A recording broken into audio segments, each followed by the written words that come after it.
Si Erica Murray ay isang 31 years old, na nakatira sa isang kakaibang suburban area, sa estilong Cape Cod na tahanan, 4 na block lamang ang layo, mula sa lokal na istasyon ng pulisya. Ang bahay ni Erica ay parang katulad lang ng bahay sa kalye. Ngunit, ang nangyari sa likod ng mga nakasarang pinto ay napakapangilabot, na magpapalamig sa mga buto, kahit na, sa mga pinakamatigas na mga detective. Tingnan natin ang kaso ng ina, na iniwan ang 2 sa kanyang mga sanggol, kasama ang aso. Si Erica Murray ay ipinanganak sa Northbridge, Massachusetts, sa mga magulang na middle class, na sina Kevin at Sharon Murray.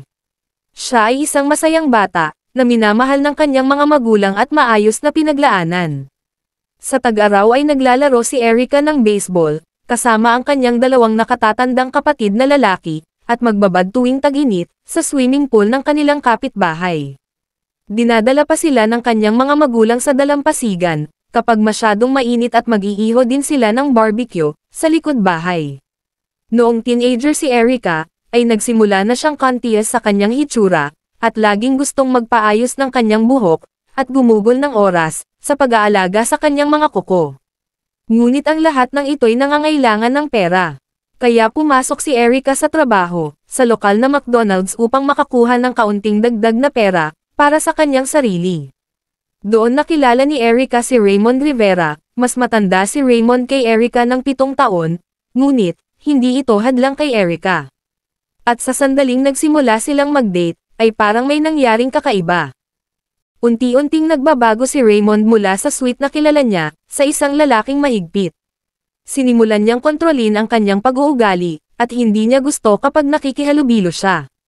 Nang naging 18 years old na siya, nalagay siya sa isang mahirap na sitwasyon. Dahil nabuntis siya, natakot si Erica, dahil gagraduate pa lang siya ng high school, at walang alam sa pagiging ina. Kahit sinubukan ni Erica na itago ang kanyang pagbubuntis, sa oras na dumating ang graduation, ay siguradong makikita nila at malalaman ng lahat, na buntis siya, kung dadalo siya sa seremonya. Kaya nagpasya siyang huwag pumunta, ngunit kinumbinsi siya ng isang kaibigan na pumunta, at tanggapin ang kanyang diploma. Pagkatapos ng kanyang pagtatapos, ipinanganak ni Erica ang isang batang babae, na pinangalan ng Kayla. Sina Erica, Kayla at Raymond, ay tumira kasama ang mga magulang ni Erica, sa Northbridge, Massachusetts. Ilang taon matapos isilang si Kayla, muling nabuntis si Erica. Sa paglaki ng kanilang maliit na pamilya, kailangan na nilang umalis sa mga magulang ni Erica. Kaya lumipat sila, at tumira kasama ang sister ni Raymond, na si Christina. Sa 23 Street Wall Street, sa Blackstone. Hindi nagtagal, lumipat si Christina at iniwan silang mag-isa. Sa edad na 21 taong gulang, ipinanganak ni Erica ang kanyang pangalawang anak, pinangalanan niya itong Nick. Ang isang bagong sanggol, ay dapat na maging isang masayang okasyon, para sa mga magulang. Ngunit naramdaman ni Erica ang lahat ng saya, nang walang tulong at suporta ng kanyang mga magulang. Nang lumipat siya sa 23 Street sinimulan niyang pabayaan ang sarili, at madalas na nagpapakita sa publiko, na may gusot na buhok, at hindi maayos ang itsura. Nagsimula na ring magbago ang kanyang estilo, nang palitan niya ang kanyang maayos na damit, sa mga sobrang laki na mga damit, na nagtatago, sa kanyang katawan. Tila, ay tumigil na siya sa pag-aalaga sa kanyang hitsura. Hindi nila alam, kung ano ba talaga ang tinatigo, ng mga maluluwag na mga damit na iyon. At si Erica ay hindi nakakuha ng kanyang lisensya, sa pagmamaneho. Kaya kailangan niyang ipag-drive kahit saan, ng kanyang kasintahang si Raymond, kapag may oras ito. Sa kalaunan, ay parang nakakulong si Erica, at lalabas lamang ng bahay, para sa mga espesyal na okasyon. At nang tumagal, tuluyan na siyang tumigil sa pag-alis ng bahay, maliban sa paminsan-minsang pamimili ng grocery. Ilang beses siyang sinubukang bisitahin ng kanyang pamilya, ngunit nagreklamo siya na ang kanyang bahay ay hindi pa handa na tumanggap ng mga bisita, kaya kalaunan ay tumigil sila sa pagtatangka. Nahihiya siya sa estado ng kanyang tahanan, ngunit may isa pang dahilan si Erica, para tumanggi sa kanyang pamilya. Ngayon lang niya nalaman, buntis na naman siya. Para sa karamihan ng mga magulang, ang ikatlong anak ay isang pagpapala. Pero, para kay Erica, ito'y isang dahil, ayaw na ni Raymond ng anak. Nang lumipat sila, Sa 23 Street Paul Street, ang controlling behavior ni Raymond ay tumaas. Gagawin ni Erica ang lahat ng gusto ni Raymond, at kung hindi, ipapahiya siya nito, at tatawagan siya ng mga nakakakilabot na pangalan, hanggang sa magawa niya ang hinihingi nito. Naging masama ito, at natakot si Erica na humakbang, kahit isang daliri ng paa ang gumalaw. Siya ay naging ganap na nasa ilalim ng kanyang kontrol, at hindi niya maaaring iwan ito. Walang sariling pera si Erica, at sapat lang ang ibinigay sa kanya ni Raymond, pang grocery at wala nang iba pa. Kaya nang malaman ni Erica na buntis siya sa ikatlong pagkakataon, natakot siya, hindi niya masabi kay Raymond, sa takot sa kung ano ang gagawin nito sa kanya. Nilinaw na niya, ayaw na niya ng bata. Natakot si Erica at mag-isa lang siya, hindi niya alam kung ano ang gagawin, o kung sino ang kakausapin. Pero, isang bagay na alam niyang sigurado, hinding-hindi malalaman ni Raymond. Nagpa siya si Erica na itago ang kanyang pagbubuntis sa lahat, at dahil sa kanyang maluwang na damit, ay naging madali ito sa kanya. Walang nakakaalam na buntis si Erica, kumikilos siya bilang normal, at hindi nagbigay ng anumang indikasyon, kung ano ang nasa ilalim ng maluwag na damit. Makalipas ang 9 na buwan, nagkaroon na naman ng problema si Erica. Siya ay manganganak na at walang tutulong sa kanya. Alam niya kung pupunta siya sa ospital, malalaman agad ni Raymond, at ayaw niyang isipin, ang emosyonal na pressure na makukuha nito sa kanya. Kaya sa kalagitnaan ng gabi, habang tulog ang lahat, napakagat si Erica sa sobrang sakit, at inilabas ang kanyang sanggol na babae, sa sahig ng banyo. Sa paglabas ng sanggol, gumaan ang loob ni Erica, dahil hindi na niya kailangang itago, ang kanyang pagbubuntis. Pero ang mga problema ni Erica, ay hindi pa tapos. Kailangan na niyang malaman kung paano itago ang isang sanggol. Ang pagbubuntis ay madaling itago, hindi ito umiiyak sa lahat ng oras, at hindi kailangan ng round the clock. Lalong kinilabutan si Erica, wala siyang ideya kung ano ang gagawin sa sanggol. She felt disconnected from the baby. Itong sanggol na ito, ay isa na namang bibig na hindi niya kayang pakainin. At hindi man lang siya nag-abalang pangalanan ito. Kaya nakahinga siya ng maluwag nang pumunta siya sa banyo, kung saan iniwan niya ang sanggol. 1 linggo ang nakalipas, at ibalot ni Erica ang sanggol sa isang kumot, at nilagay sa aparador, ng isa sa kanyang mga anak. Bagamat gumaan ang loob ni Erica, hindi na niya kailangang mag-alala, kung ano ang gagawin sa sanggol. Malapit na niyang matuklasan, mayroon siyang isa pang problema sa kanyang mga kamay. Ilang taon matapos tahimik na isilang ni Erica ang kanyang ikatlong anak sa sahig ng banyo. Muli siyang nabuntis, at muli niyang itinago ang pagbubuntis sa lahat, pati na sa boyfriend niyang si Raymond. Kalaunan pa, oras na para manganak si Erica, at katulad noong nakaraan, kinagat niya ang isang bundok ng sakit, at tahimik na ipinanganak ang sanggol, sa sahig ng kanyang banyo. Habang ang natitirang bahagi ng bahay, ay mahimbing na natutulog. Ang pang-apat na sanggol ay hindi na huminga, at muli ay gumaan ang loob ni Erica. Iwan niya ang sanggol sa isang curtain, sa kwarto sa itaas. Kung naamoy ni Raymond ang anumang bulok na nagmumula sa kwarto, hindi niya ito binanggit, si Erica ay nagpatuloy sa kanyang buhay, nagbuhos ng pagmamahal sa kanyang 2 nakatatandang anak, at nagpatuloy, na parang walang nangyari. Magpapatuloy siya upang magkaroon ng isa pang sanggol, na hindi mabubuhay. Ilagay niya ang sanggol na ito sa isa pang curtain, na itago niya sa aparador ng kanyang pangalawang anak, habang si Erica ay patuloy na kumilos bilang perpektong ina, sa kanyang 2 nakatatandang anak.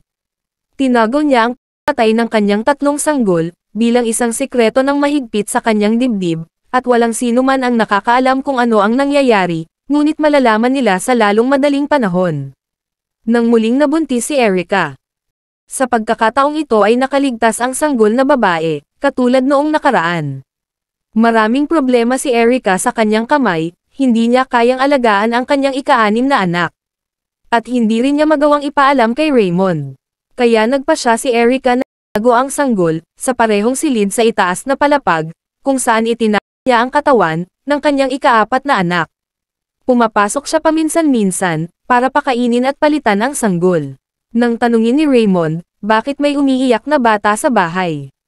Nagsinungaling si Erica, at sinabi niya, ang sanggol ay pagmamay-ari ng kanyang kaibigan sa Facebook, na si Michelle. Si Erica ay gumawa ng isang pekeng profile sa Facebook, para kay Michelle. Habang lumalaki ang sanggol, mas pinabayaan ito ni Erica. Iiwan niya ito sa maruming lampin, sa loob ng ilang linggo, at hindi niya lilinisin. Hindi pinahintulutan ni Erica ang sanggol na umalis sa kwarto, at ginugol niya ang halos lahat ng kanyang mga taon, na nakahiga sa isang kutsan. Dahil walang pakialam si Erica, naalagaan ang sanggol. Ang kutsan ay talagang napakadumi na, dahil sa mga bulok na pagkain. Bagamat ginugol ng sanggol ang karamihan sa kanyang oras na mag-isa, ay may darating na bagong kasambahay. 3 years after Erica had the baby girl, nagsilang siya ng isa pang baby girl. Ang kabuuan ng kanyang mga anak ay umabot na sa 7. Pero kay Raymond at sa iba pa niyang pamilya, 2 lang ang anak ni Erica. Inilagay niya ang huling sanggol sa pangalawang kwarto sa itaas. At tinatrato siya tulad ng pagtrato niya sa kanyang ika-6 na anak, na walang pagmamahal, at labis na pagpapabaya. Halos hindi niya ito pinapalitan, at madalas na nag-iiwan lang si Erica ng dinurog na mga pagkain, para sa parehong batang babae upang makakain ng ilang araw. Sa ibang bahagi ng mundo, si Erica ay isang masunuring ina, na nagmamahal sa kanyang 2 anak. Iyon ay dahil si Erica ay lumikha ng isang online na persona, na ganap na naiiba sa realidad na kanyang ginagalawan.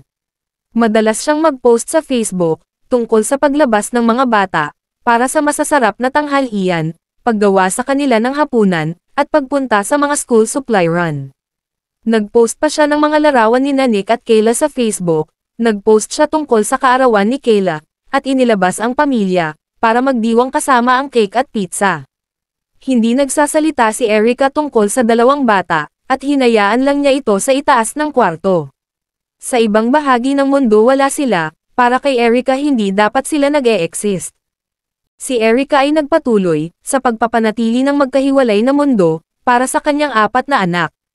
Hindi niya ipinagtapat sa sinuman, tungkol sa pagkakaroon ng huling 2 anak. At nang lumaki na ang kanyang mga anak, at nagtatanong, sinabi niya ang parehong kasinungalingang, sinabi niya kay Raymond. Nagpatuloy si Erica sa paggugol ng oras sa kanyang 2 nakatatandang anak, at maghihintay siya sa hintuan ng bus, para sa kanila, mula sa paaralan. Doon, nakilala niya ang kanyang kapitbahay na si Betsy Brown. Si Betsy ay nagkaroon ng isang anak na lalaki na halos kasing edad ni Nick, at ang 2 bata ay nagsimulang maglaro ng magkasama. Pupunta si Nick sa bahay ni Betsy ng madalas, para maglaro, ngunit si Erica ay hindi kailanman pumayag sa bahay nito. Ang pinakamalapit na narating niya sa bahay ni Erica, ay ang front porch. Na napansin niyang may amoy, parang tae ng aso. Lagi niyang naririnig ang tahol. Noong August 24, 2014, hiniling ni Erica kay Betsy, na bantayan muna si Nick, dahil kailangan niyang pumunta ng bayan. Pumayag si Betsy, at lumapit si Nick, para tumambay kasama ang kanyang anak. Habang lumilipas ang oras, napagtanto ni Betsy, kailangan niyang bumili ng ilang bagay mula sa tindahan. Kaya iniwan niya ang kanyang anak at si Nick sa labas, na nakasakay sa mga skateboard. Gayunpaman, bago dumating si Betsy sa tindahan, nakatanggap siya ng isang tawag, na babaliktad sa kanyang mundo. Tinawagan siya ng anak ni Betsy na parang natatarante sa telepono. Paulit-ulit niyang sinasabi, hindi nila alam kung paano mapahinto ang pag-iyak ng sanggol. Natarante si Betsy, dahil walang sanggol sa bahay sa pagkakaalam niya. Si Betsy ay nagmamadaling umuwi, kung saan nakita niya, ang isang lalong natatarantang si Nick, at ang kanyang anak sa tahanan ng mga Murray. Ngunit nang makalabas siya sa kanyang sasakyan, naririnig niya ang hiyawan ng mga sanggol. Ang mga hiyawan ay nagmumula sa tahanan ng mga Murray. Si Betsy ay natakot, sa tanawing sumalubong sa kanya, habang binubuksan niya ang pinto, upang pumunta sa kwarto sa itaas. Doon nakahiga sa kanyang kutsan, at puno ng ihi, ang isang 3 taong gulang, na batang babae. Sa kabilang silid naman, sa parehong kondisyon, ay isang 5 buwang gulang na sanggol, at sa tabi nila, maraming maruruming lampin, basura, at bulok na pagkain. Agad namang tumawag ng pulis si Betsy, wala namang ibang tao dito, at buong araw silang nasa bahay ko, at ngayon ko lang nalaman na may mga sanggol pala sa loob ng bahay na ito, nandito ako ngayon. Pagdating ng mga pulis sa bahay, grabe ang dumi. Maaari lamang silang manatili sa loob ng ilang minuto, bago sila matakpan ng mga bug at rodent. Inilabas nila ang dalawang bata sa bahay, at isinugod nila sa ospital. Ang mga doktor na nagsuri sa kanila, ay labis na natakot sa estado ng mga bata. Agad silang gumawa ng mga pagsusuri, at napansin nila, na sila ay malubhang malnourished. At dahil pinabayaan ang mga babae, ay nagkaroon ng anumang mga impeksyon. Dahil walang nakakaalam tungkol sa mga bata, kinailangan ng pulis na kumuha ng warrant, para hanapin ang kanilang mga birth certificate. Pero, ang nahanap nila, ay isang eksena, na kahit ang Hollywood ay hindi pa nila naisip. Ang mga silid sa itaas na palapag, ay higit pa sa marumi, may mga basurang itinapon kung saan-saan, maruruming damit, maruruming diaper, nakasalansan ng mataas, ang mga andis sa sahig, at mga dingding sa silid, kung saan natagpuan nila ang 5 buwang gulang na sanggol. Natagpuan din nila ang isang aso na natatakpan ng mga paws, at uod. At ang lugar sa ibaba, ay may maruruming pinggan, na puno ang lababo sa kusina, at nagkaroon ng matinding baho, sa buong bahay. May mga uod at langaw sa bawat sulok ng bahay. Ngunit ang pulisya ay makakahanap ng isang bagay na mas kakilakilabot, na nakatago sa mga aparador ng mga. Natagpuan ng mga pulis ang 3 sanggol. Ang isa ay nakakabit pa rin ng pusod, at ang dalawa pa, ay nakasuot ng onesies at diaper, sa basement. Natagpuan nila ang isang napakaliit na bloodhound, sa isang crate, ito ay natatakpan ng mga pulgas. Bumalik si Erica kasama si Kayla. Agad siyang inaresto, at dinala sa himpilan ng pulisya, para sa pagtatanong. Habang sina Nick at Kayla, dinala sa foster care. Inamin ni Erica na nabuntis siya, 5 beses, at itinago ang mga katawan ng mga hindi nakaligtas, sa mga aparador. Inamin din niya ang pagsisinungaling kay Raymond, at sa kanyang mga nakatatandang anak, tungkol sa kung saan nanggaling ang mga bata. Kinasuhan si Erica, ng second-degree homicide, sa patay ng 2 nakadamit na bata, pati na rin ang 2nd antas ng pananakit, at 2nd antas ng walang ingat na endanger. Kinasuhan din siya ng 2nd antas ng kalooban sa mga hayop, at unang bilang ng pagtatago ng isang fetal. At hindi naman napatunayan sa pagkakasala, ng second-degree murder. Siya ay sinentensyahan, 6 hanggang 8 taon sa bilangguan, na may credit para sa 5 taon na oras ng pagsisilbi, sa panahon ng kanyang pagkakakulong. Sinampahan din si Raymond ng 7 kaso. At sinentensyahan ng 4.5 taon at 1 araw sa bilangguan, na may credit para sa pagsisilbi, mula noong December 2014. Maraming salamat po sa panonood. Kung hindi naman po kalabisan, paki-like at subscribe po sa aking channel. As always, keep safe everyone.